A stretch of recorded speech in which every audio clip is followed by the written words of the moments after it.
Amigos que ya se conectaron, que llegaron acá En la Mira con la Catuar, ¿cómo están? Bienvenidos una vez más. Hoy martes 12 de agosto con todas estas informaciones que han ocurrido el día de hoy. Por cierto, más adelante en la sección de noticias, los de Miraflores están realmente preocupados y incluso hicieron una reunión con el cuerpo diplomático en Venezuela, donde Iván Gil se refirió precisamente al precio de la cabeza que tiene Nicolás Maduro en este momento.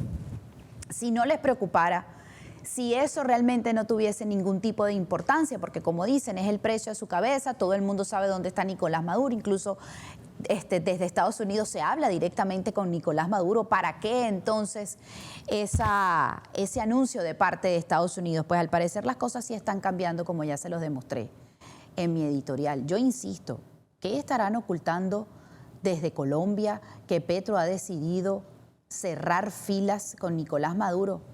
La presidenta de México. ¿Qué estará pasando allí que evitó, como saben, decir algo o referirse a esta investigación contra el cártel de los soles que encabeza Nicolás Maduro y que trabajan en conjunto con los cárteles de su propio país? Bueno, sobre esto y muchas cosas más vamos a ir abordando a lo largo del programa el día de hoy. Pero también hay un tema que compete muchísimo a Venezuela y es el tema petrolero, como saben.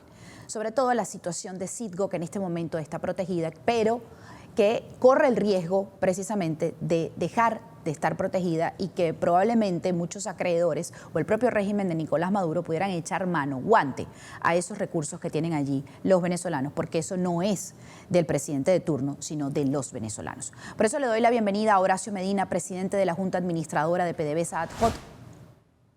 Horacio, ¿cómo estás? Bienvenido, un placer tenerte con nosotros. Hola Jessica, buenas tardes para ti, para toda la audiencia. Gracias por la invitación.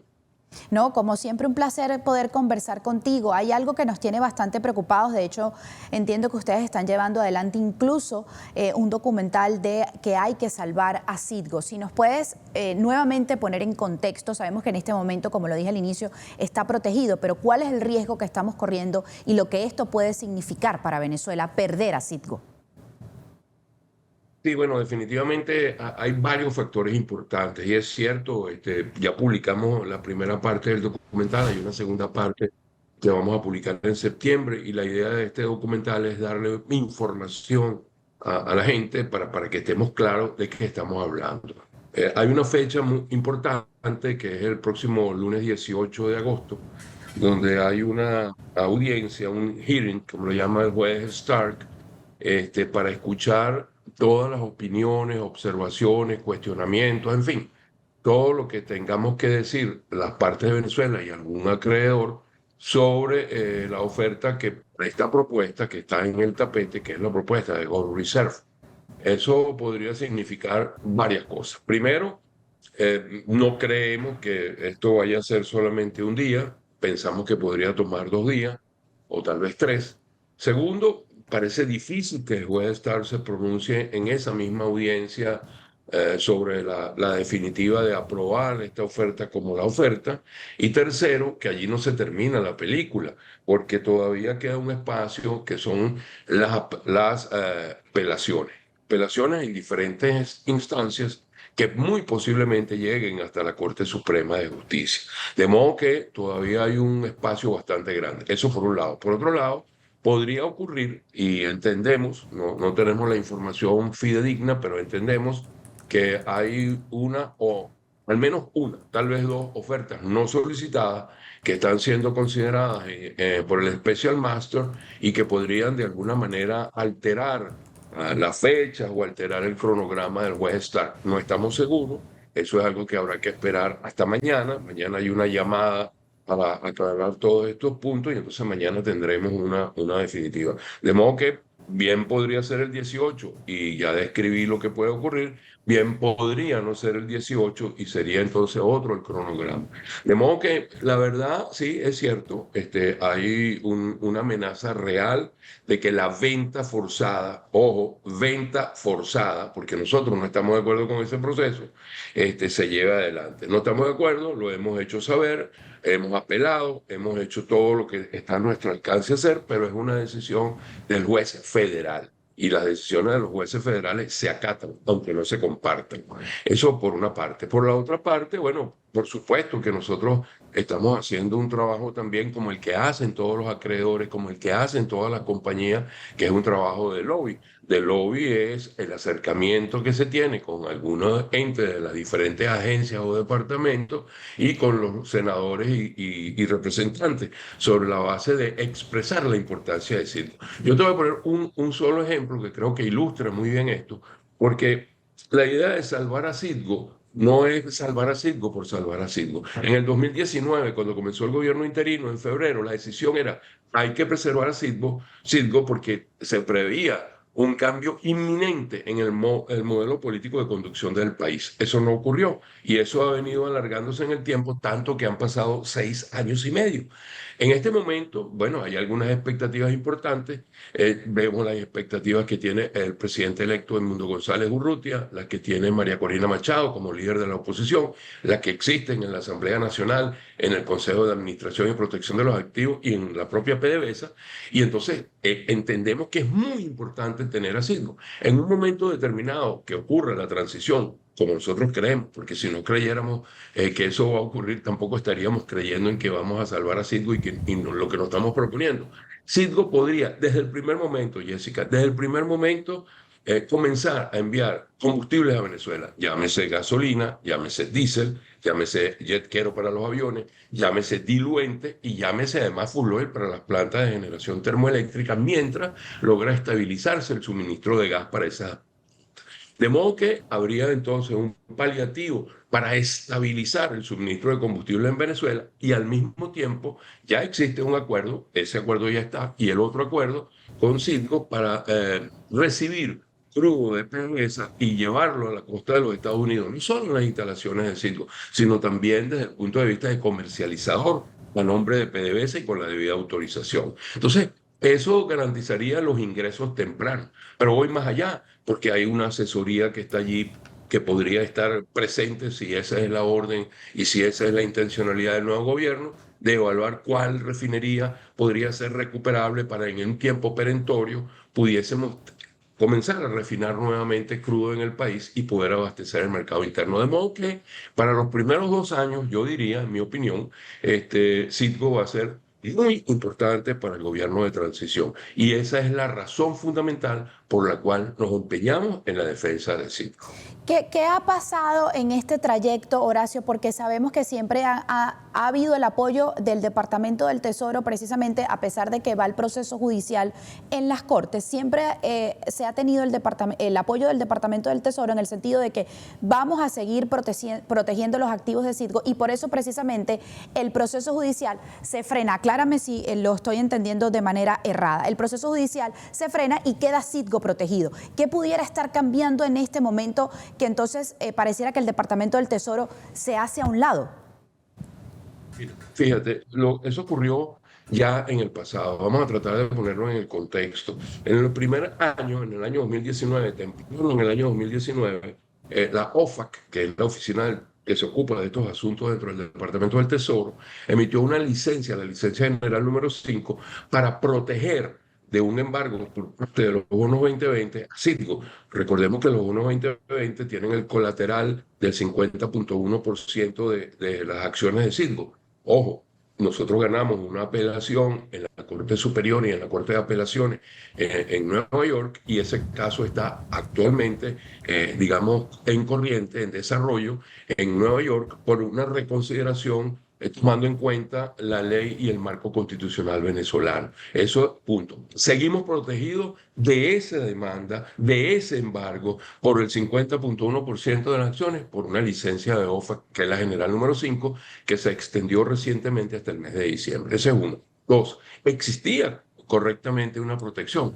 Pero esa protección fue relajada, hubo un relax de esa protección en el año 2023, lo cual le permitió al juez Stark dictar su sentencia sobre alter ego en los casos que los ocupaban, que eran las 6 empresas que estaban haciendo ese requerimiento. A partir de ese momento, eso permitió que todas y cada una de las empresas que tenían reclamaciones se incluyeran en este juicio, que es lo que ocasiona entonces o nos lleva por el camino de la venta forzada. O sea, en este sentido, pues sencillamente se levantó la protección que existía y permitió que esto ocurriera.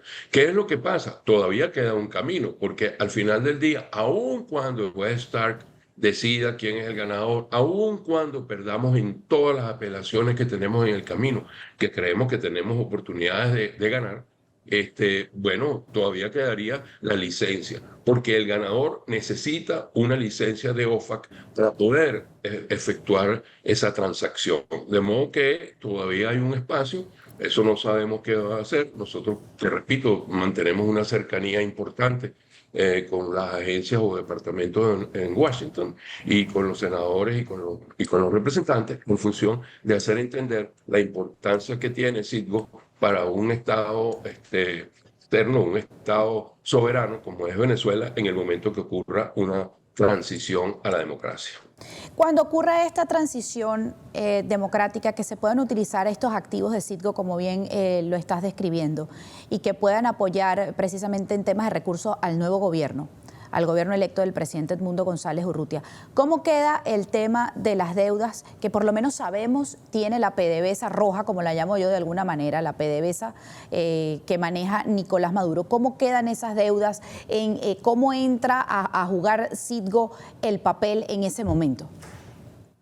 Mira, en el momento de una transición a la democracia, las cosas cambian totalmente. Estaríamos en otro escenario muy distinto, puesto que ya entonces las posibilidades de negociación se abren ya no solo de PDVSA, sino como con PDVSA, con el uso legítimo de todos los recursos que tenemos en Venezuela, y definitivamente eso permitiría avanzar en el camino de las soluciones. Sin embargo, obviamente hay las cuentas que se han sacado, hay una comisión, un grupo, un equipo que está trabajando sobre la deuda externa. La deuda externa de Venezuela en este momento está sobre los 170.000 millones de dólares y creciendo por los intereses, y dentro de esos 170.000 millones de dólares hay 60.000 millones que corresponden a PDVSA. Entonces eso pone una situación bien complicada, pero sí, estamos avanzando en esa posibilidad. Lo que puedo decirte es que en caso de no materializarse la venta forzada, producirse el proceso de transición, Citgo está en capacidad de, además de hacer lo que ya te dije con el suministro de combustible y la comercialización de los crudos, puede entregar los dividendos que están hoy en día represados, que no se pueden subir por la vía de la cadena, Citgo Holding, PDVSA Holding, PDVSA, y podría entregarle a la República Bolivariana de Venezuela, al gobierno de la República Bolivariana de Venezuela, alrededor de unos 2.000 millones de dólares en dividendos. Eso sería, no es la solución, pero sí sería una buena forma de comenzar. Mientras que se hace la negociación para la reestructuración ordenada de la deuda, donde se identifiquen verdaderamente las deudas ciertas, las que no son tan ciertas, las que tienen prioridades o no tienen prioridades. En fin, sería un proceso totalmente distinto y sin duda alguna que un cambio en el modelo político de conducción y una transición a la democracia sería realmente importante para resolver muchísimos asuntos. Ahora que te refieres al tema de la deuda externa que tiene Venezuela, ¿cómo está en este momento, tú que formaste parte precisamente de PDVSA como tal, cómo está esa industria en este momento con la cantidad de casos en los que se han evidenciado cualquier cantidad de corrupción, en el momento en el que el petróleo venezolano está recibiendo un arancel secundario por parte de Estados Unidos? ¿Cómo está la industria en este momento? Sabemos que muchas de ellas están abandonadas, sin el debido mantenimiento, cosas que incluso se están viendo muy por encima, pero en el fondo solamente se irá a saber cuando realmente se recupere el control de la industria, pero seguramente manejarás algunos datos importantes. Sí, obviamente es así. De hecho, hay un equipo muy interesante, muy importante. Yo formé parte de ellos al principio, pero hace ya años que no estoy allí, pero seguimos en contacto y han hecho un gran trabajo con lo que se llama el plan técnico de emergencia. Eso así se ha hecho identificando hechos reales, ciertos conocimientos reales y algunos estimados que solamente serán comprobables cuando estemos en terreno. ¿Qué quiere decir esto? Bueno, hay un plan para abordar el primer año, hay un plan para abordar los primeros 2 años sobre qué debemos hacer para recuperar la capacidad de producción del país, digamos con mínima cantidad de inversiones, porque no hay dinero para esas inversiones que tienen que ser autogenerados. De allí la importancia de comercializar el crudo. Y entonces, en ese sentido, hay un plan para ello. Obviamente, nosotros estamos pensando que prácticamente hay tierra arrasada. Sin embargo, sabemos y estamos confiados, seguros de que dentro de Petróleos de Venezuela todavía hay gente importante, gente con conocimiento, gente que estaría dispuesta a, pues, a recuperar lo que sea posible del sector de los hidrocarburos, que no es PDVSA. Yo creo que PDVSA, en mi opinión, no solo que es irrepetible, sino que es irrecuperable. Pero habrá otras motivaciones, otros caminos, otras formas de hacer la cosa. Pero el sector de los hidrocarburos puede ser recuperado.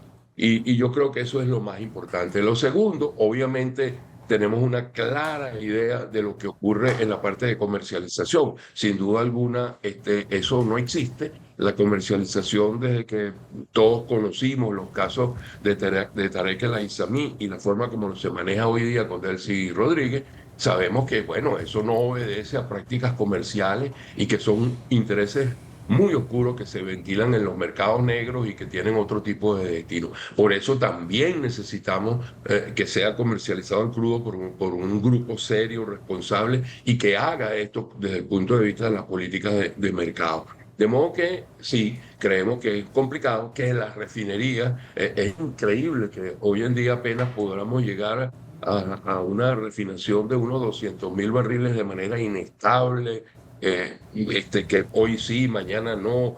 Producimos una gasolina que no es la gasolina, yo creo que todos los venezolanos lo saben, que estábamos acostumbrados a tener, que no hay la producción suficiente de diésel, que hay muchos malos manejos en la distribución, que además de esto, de los 900 y tantos mil barriles que nosotros podríamos tener solo en Venezuela, sin contar Curazao y otros elementos, bueno, solamente tenemos 200.000. ¿Cuánto de eso podrá ser recuperado? ¿Cuál refinería se va a recuperar? No lo sabemos, pero sabemos que está en un estado calamitoso en su gran mayoría, pero aún así creemos que pueden haber algunas posibilidades de ver cómo manejamos eso con algún inversionista que esté dispuesto a convenios operativos, a ese tipo de cosas. Eso existe un plan, como te dije, en el plan táctico de emergencia está conceptualizado y bueno, es cuestión de lo más difícil, que es lograr el proceso de transición democrática.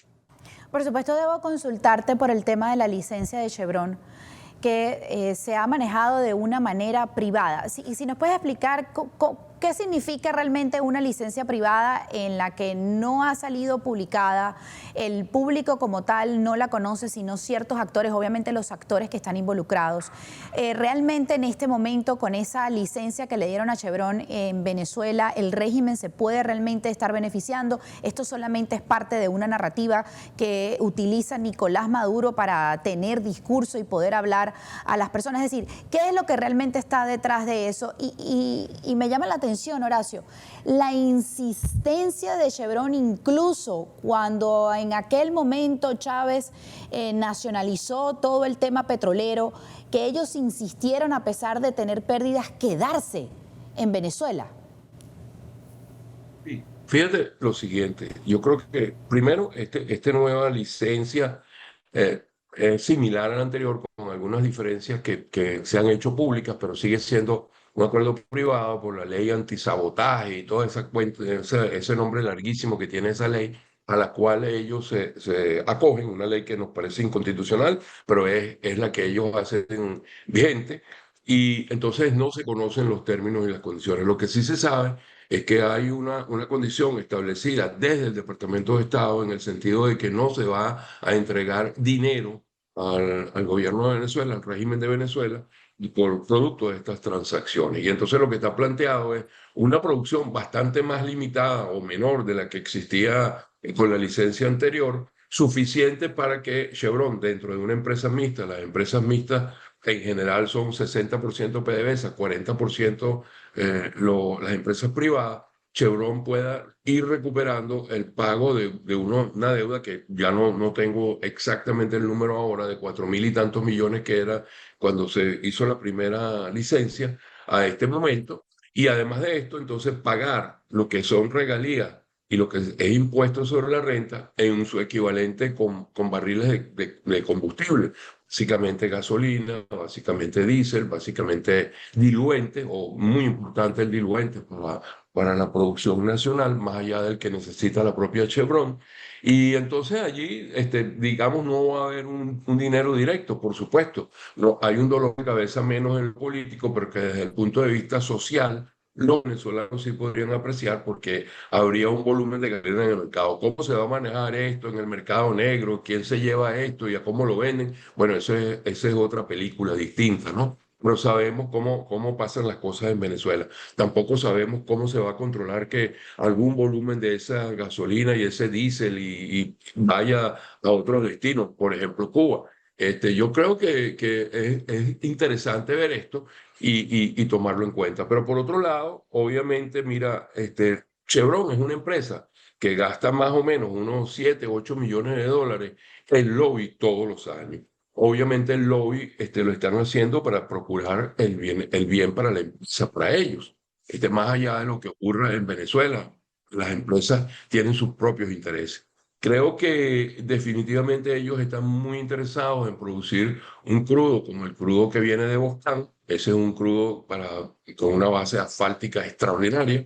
Ellos tienen una refinería que recibe básicamente ese tipo de crudo. Tienen algunos aliados que también hacen un lobby importantísimo en la administración en los Estados Unidos y que también necesitan ese crudo de base asfáltica. Y además de esto, los crudos que se producen en la faja diluidos, bueno, son bastante bien recibidos en la costa del Golfo. Ya se ha hecho público que, por ejemplo, Valero está muy interesado en comprar una porción de eso a Chevron. De modo que hay unos intereses comerciales detrás de esto, mucho más allá que intereses políticos. Desde el punto de vista del beneficio político del régimen, por supuesto, creo que si lo hicieran correctamente, es poder distribuir la gasolina y el diésel adecuadamente para que menos venezolanos sufran la escasez. Eso podría ser algo. Y desde el punto de vista regional, las economías regionales, tanto en la zona de La Faja, tanto como en Boscán, en el estado Zulia, pues verán un movimiento adicional, una pequeña reactivación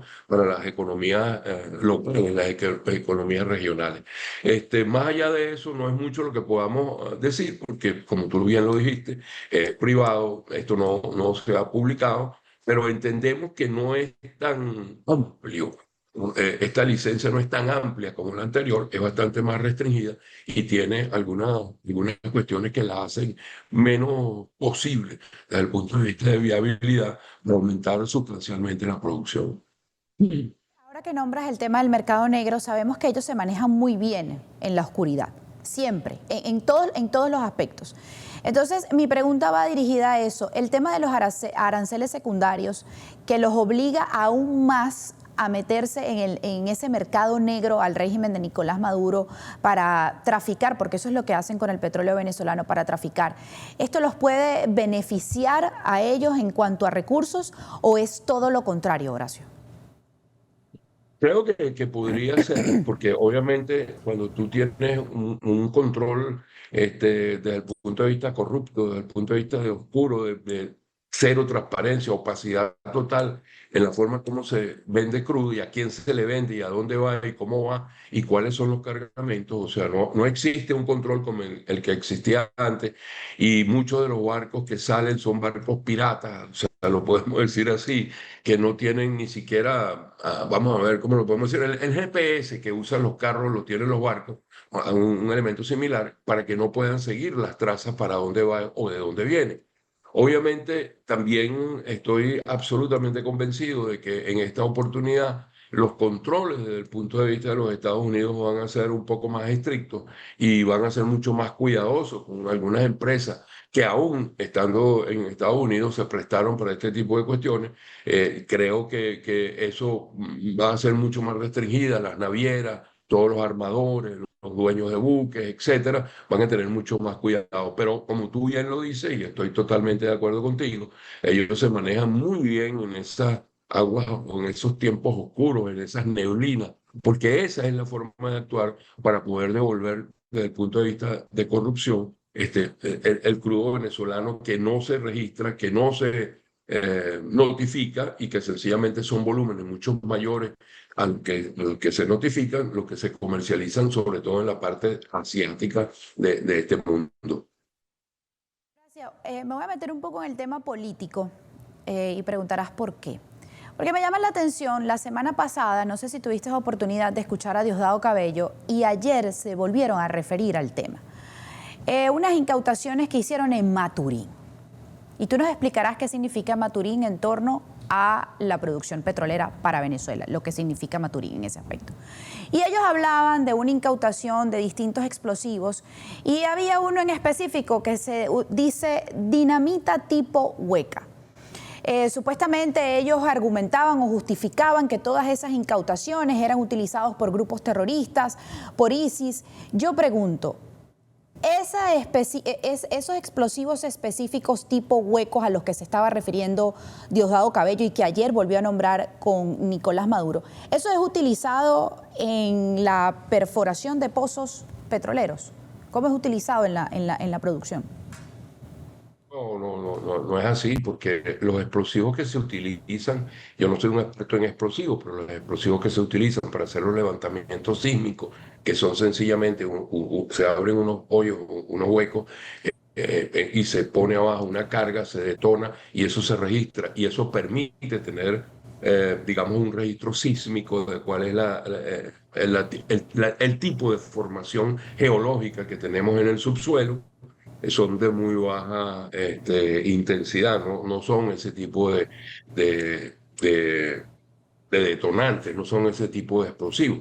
Yo creo que esto tiene mucho que ver con ese tipo de cuentos y cosas que se inventan siempre para comenzar a hilar un argumento que termine diciendo que hay grupos terroristas que obedecen a la ultraderecha, a la oposición venezolana y que quieren derrocar a este pobre gobierno que se preocupa tanto porque se mantengan los pobres en la pobreza y todo eso. Y bueno, es un argumento que se usa. Ahora, no me cabe la menor duda también, y yo lo digo porque todos los que trabajaron entre Moná, Tamacuro y esa zona, saben muy bien que por la desembocadura del Orinoco, en esa zona, el tráfico de drogas siempre ha sido. Obviamente hoy es incontrolado. Hace muchos años atrás existían los helicópteros estos, los Black Hawk, que sin luces y sin ningún tipo de cuestiones, uno escuchaba solamente el sonido cuando uno estaba en labores de exploración en esa zona, escuchaba solamente el sonido de los helicópteros, pero no los veía. Y había una vigilancia y un control bastante más estrecho que hacían desde el punto de vista de la DEA y todas estas cosas. Esa es una zona muy sensible a todo lo que tiene que ver el tráfico de drogas. Yo creo que es también una forma de ejercer el control. Y el señor Cabello, todos sabemos que su familia proviene del Furrial, donde está uno de los campos, o estaba, porque ya el pobre campo ya no da para más. Lo han destruido de una manera increíble desde el punto de vista técnico o desde el punto de vista no técnico. Él proviene de esa zona y bueno, yo creo que él aprovecha también eso para poder transmitir alguna credibilidad sobre lo que está hablando de Maturín y la zona circunvecina. Pero la verdad no, eso no es el explosivo que se usa. Para perforar por eso no se usan explosivos, se usan para esto que te estoy diciendo, para el levantamiento sísmico. Y en Venezuela, dicho sea de paso, hace 2 décadas por lo menos, que no hay ningún levantamiento sísmico para exploración. Quizás me quedo corto y sean casi 3. Definitivamente eso no es cierto. Muchísimas gracias por habernos acompañado el día de hoy. Un placer, como siempre, haber conversado contigo. No, muchas gracias a ti, Jessica, y siempre a la orden. Muchísimas gracias. Era Horacio Medina, presidente de la Junta Administradora de PDVSA Ad Hoc.